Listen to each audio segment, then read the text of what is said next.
সবুজে ঘেরা একটি গ্রাম ছিল, যার নাম শালবন। শালবন গ্রামে বাস করত হাফিজ। হাফিজের প্রথম স্ত্রী মারা যাওয়ার পর হাফিজ আবার দ্বিতীয় বিয়ে করে। প্রথম স্ত্রীর মেয়ে নীলা আর দ্বিতীয় স্ত্রীর মেয়ে মীরা। দুই মেয়ে একই ছাদের নিচে মানুষ হলেও দুজনার মন মানসিকতা ছিল একেবারেই আলাদা। মা, নীলা, মীরা, তোরা এখানে, আর ওদিকে তোর মা তোদেরকে খুঁজছে। তাড়াতাড়ি বাড়িতে যা, না হলে তোদের মা আবার রাগ করবে। মীরা, চল এখন বাড়ি যাই, মা মনে হয় রেগে গেছে। আর দেরি করা যাবে না, তোকে কখন থেকে বলছি যাবার কথা। আপু, মা তোকে এত অপমান করে, তারপরেও তুই মাকে কিছু বলো না কেন? তুই এত ভালো কেন রে? মীরা, শোন, মা তো মাই হয়। মা আমাকে যা বলে আমার ভালোর জন্যই বলে। আমি এগুলো মেনে নিয়েছি। মায়ের কথায় অপমান হবে কেন? মা যদি কোনো ভুল করে তবে সে একদিন নিজেই বুঝতে পারবে। তারপর নীলা ও মীরা দুই বোন বাড়িতে আসে। মীরা নিজের মতো চলে যায়, আর নীলা মায়ের কাছে যায়। মা, ওই একটু মীরার সাথে মাঠে গেছিলাম। তুমি কি আমায় খুঁজছিলে? এই যে নবাব নন্দিনী, আপনার কি মাঠে মাঠে ঘুরলে চলবে? বাড়ির কাজকর্ম কে করবে শুনি? বিকেল গড়িয়ে সন্ধ্যা নামছে, সেদিকে খেয়াল আছে? মীরার উপর দিয়ে নিজের দোষ ঢাকতে চাও, আর কখনো যেন। রাতে শুয়ে নীলা কাঁদছিল। সৎমায়ের কথাগুলো যেন নীলার কানে বাজছে।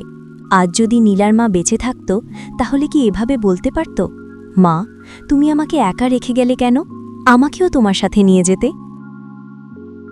পরের দিন সকালে নীলা মন খারাপ করে উঠোন ঝাড়ু দিচ্ছে। নীলা সারাদিন বাড়ির সব কাজ করে, তারপরেও সৎমা নীলাকে অনেক কথা শোনায়। এজন্য নীলার সব সময় মন খারাপ থাকে। সেই সময় সেখানে হাফিজ আসে। নীলার জন্য হাফিজের অনেক কষ্ট হয়। মা নীলা, তোর এই কষ্টের জন্য আমিই দায়ী।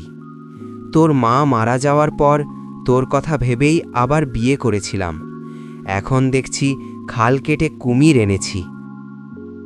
বাবা, তুমি চিন্তা করো না, আমি সব মেনে নিয়েছি। আমার ভাগ্যে যা আছে তাই হবে। আর মা একসময় ঠিক বুঝতে পারবে তার ভুল। তুমি শুধু আমার জন্য দোয়া করো। এই যে শুনছ, নীলার বিয়ে নিয়ে কিছু ভেবেছ?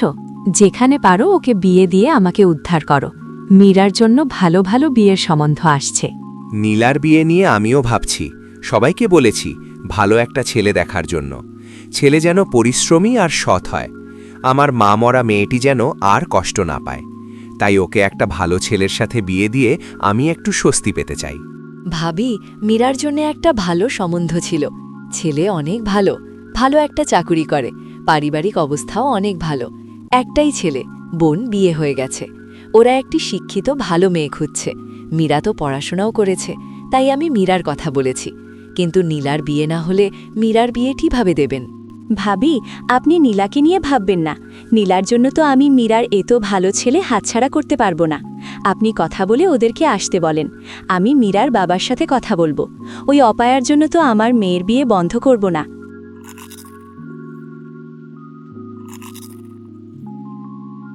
নীলা মা, আজকের রান্নাটা অনেক স্বাদ হয়েছে। তোর রান্নার হাত একদম তোর মায়ের মতো হয়েছে। সেই রান্নার স্বাদ অনেক বছর পরে পেলাম। শুনছ, ছালমা ভাবি আজকে এসেছিল মীরার একটা সম্বন্ধ নিয়ে। ছেলে অনেক ভালো, চাকুরি করে, পরিবারও অনেক ভালো। নীলাকে একটা বুড়াটুরা যা পাও দেখে বিয়ে দিয়ে দাও। আমি কিন্তু ওর জন্য মীরার সম্বন্ধটা হাতছাড়া করতে পারবো না। তুমি কি বলছো এসব? নীলা আমার বড় মেয়ে। বড় মেয়ে রেখে ছোট মেয়ের বিয়ের কথা তুমি ভাবলে কি করে?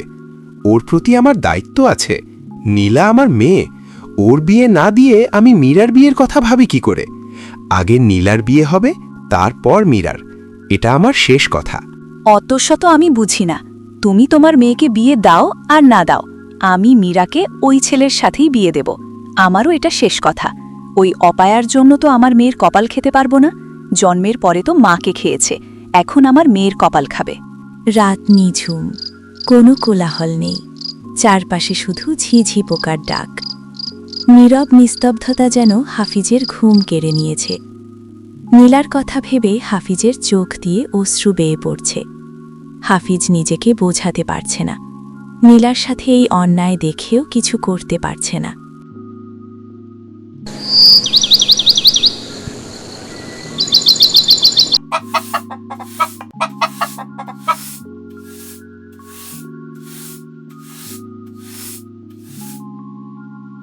এই যে মহারানী, একটু তাড়াতাড়ি উঠানটা ঝাড়ু দিয়ে রান্না শুরু কর। আজকে মীরাকে দেখতে ছেলেপক্ষ আসবে। সব রান্নাবান্না যেন ঠিকঠাক মতো হয়। আর মেহমানের সামনে একটু সাবধানে আসবি। তুই তো আবার অপয়া, জন্মের পরে মাকে খেয়েছিস। এখন আবার তোর জন্য আমার মেয়েটার কপাল পুড়ে যায় কিনা কে জানে। আমার হয়েছে যত জ্বালা। নীলা রান্না করতে করতে কাঁদতে ছিল। নীলা সৎমায়ের কথায় অনেক কষ্ট পেয়েছে। এই পৃথিবীতে যার মা নাই, সেই বোঝে মা না থাকার যন্ত্রণা কতটা কষ্টকর হয়।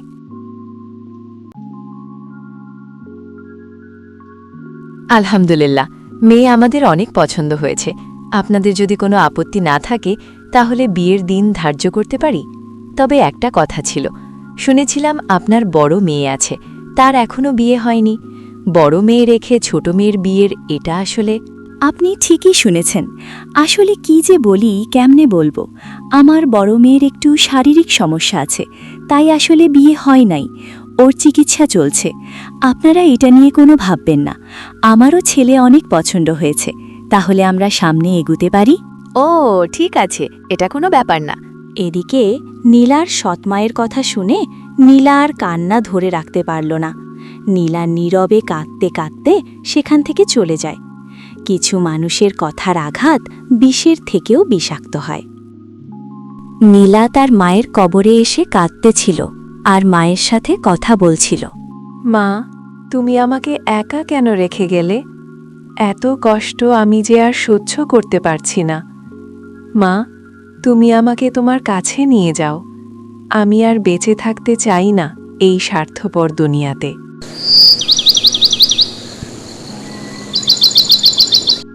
নীলার সৎমা অনেক অসুস্থ হয়ে পড়ে। ডাক্তার বলে, ওনার সেরে উঠতে বেশ কিছুদিন সময় লাগবে। ওনার পর্যাপ্ত পরিমাণ বিশ্রাম প্রয়োজন। ঔষধগুলো নিয়মিত খাওয়াবেন। ডাক্তারের কথা মতো নীলা বাড়ির সব কাজ করে সৎমায়ের সেবা করে। তারপর থেকে নীলা দিনরাত সৎমায়ের পাশে থেকে সেবা করল। নীলার সেবার জন্যেই মাধবী যেন তাড়াতাড়ি সুস্থ হয়ে ওঠে। নীলার সেবা দেখে মাধবী তার ভুল বুঝতে পারল। নীলা সৎমায়ের জন্য যা করল, অন্যদিকে তার নিজের মেয়ে মীরা মায়ের জন্য কিছুই করল না।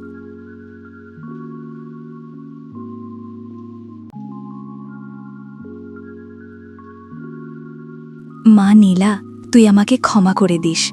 আমি আমার ভুল বুঝতে পেরেছি। তোর সাথে আমি কত অন্যায় অত্যাচার করেছি। তুই ক্ষমা না করলে যে সৃষ্টিকর্তাও আমাকে ক্ষমা করবে না। আমার নিজের প্রতি ঘৃণা হচ্ছে।